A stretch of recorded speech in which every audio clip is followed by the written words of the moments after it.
Hello बच्चों, let's see this question. The question says in the reaction.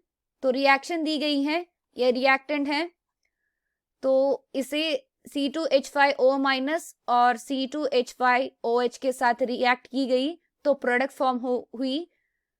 तो question में हमसे क्या पूछा जा रहा है? The major product obtained is. So major product के बारे में हमें जाननी है. तो अगर इस रिएक्टेंट को लिखें CH3 CH2 C, इस पे मिथाइल ग्रुप है और इसी कार्बन पे ब्रोमीन भी है. सिंगल बॉन्ड CH, यहाँ पर CH3 और इसी कार्बन पे CH3 है. ये रिएक्टेंट दी गई है हमें क्वेश्चन में और इसे ट्रीट की गई C2H5O माइनस और C2H5OH के साथ. C2H5O माइनस जो भी है ये स्ट्रॉन्ग बेस की तरह एक्ट करेगी. This is a strong base. यहां पर बीटा एलिमिनेशन होगी. ये बीटा एलिमिनेशन रिएक्शन है.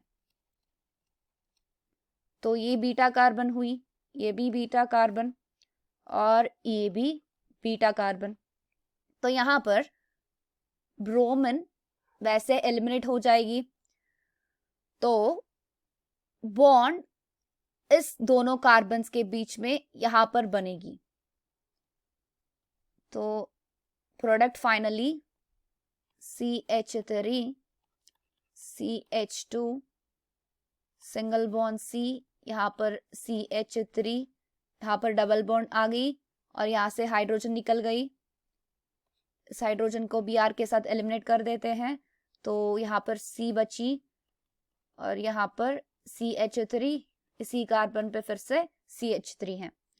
अगर इस पर्टिकुलर कॉम्पाउंड में नंबर ऑफ अल्फा हाइड्रोजन्स अगर गिनेंगे तो अल्फा कार्बन ये होगी 1 2, ये वाली भी और ये वाली भी अल्फा कार्बन और ये वाली भी अल्फा कार्बन. अगर नंबर ऑफ अल्फा हाइड्रोजन्स हम गिनते हैं 1 2 3 4 5 6 7 8 9 10 11. So totally there are 11 alpha hydrogens in this case. So this will be known to be the major product formed in this particular reaction. अगर हम यहाँ से हाइड्रोजन एलिमिनेट करते हैं तो इतने सारे अल्फा हाइड्रोजन हमें नहीं मिलते.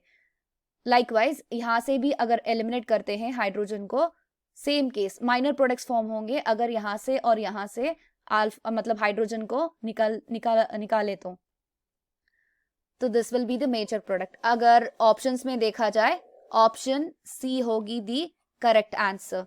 आई hope you understand it well. All the best.